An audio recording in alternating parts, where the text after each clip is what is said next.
Nakakabisado ko na ng konti dito. Ayan o, dun lang tayo. Ay, dyan tayo nagstay. Dyan. Yung kanto na yan. Basta yung palatandaan ng Burger King at saka itong Saigon Kiko Hotel. Ibig sabihin, nandiyan ka naman sa Felix. Medyo nakakabisa ko na siya.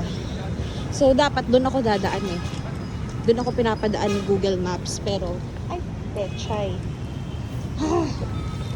Dahil medyo alam-alam ko ng mga bagay-bagay dito. Dito tayo sa lalaktawan na natin yung crossing na yun. Sa may park tayo dadaan. Ito lang yung ano.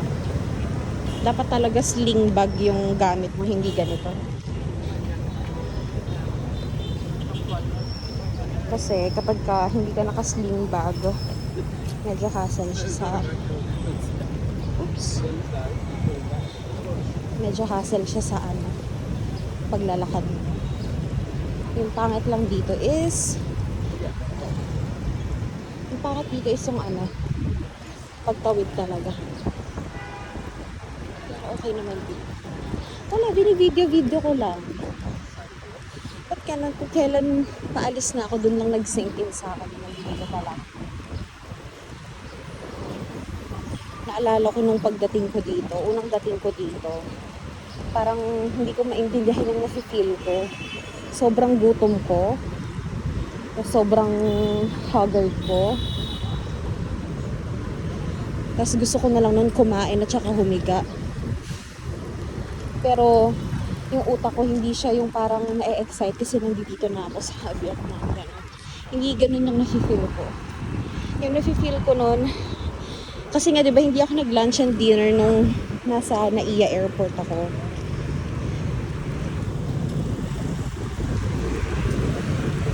Kaya sobrang gutom ko na. Ito na naman, struggle na naman si Ate. Bubog ako kasi eh. So, kailangan na natin mag-cross ng street. Kasi kapag hindi pa tayo nag-cross ng street, mas lalo tayong mahihirapan. 'Di ba? Hindi muna ako nag-grab. Ay, petchay mo. Nahulog na naman tong ano. Kailangan itali ko na. Oops. Alam ko na ito na lang igaganyan ko. Tapos ipapasok ko muna to sa loob. Habang. Kasi ito may sling eh. Pa talaga sa gitna ng kalsada nag-ayos.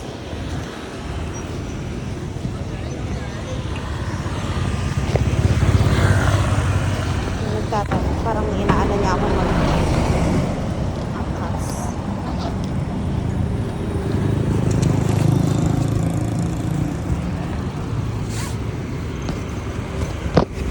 Okay. So, nagpalit ako. Ito yung hinahawakan ko ngayon. No. Basta tawid na tayo, Ate Marie. Gusto, kailangan natin magkapagsapalaran dito sa pagtawid. Oh, kasi wala silang batas trapiko dito. Ayun yung prutas na isa o yung tinitignan-tignan ko.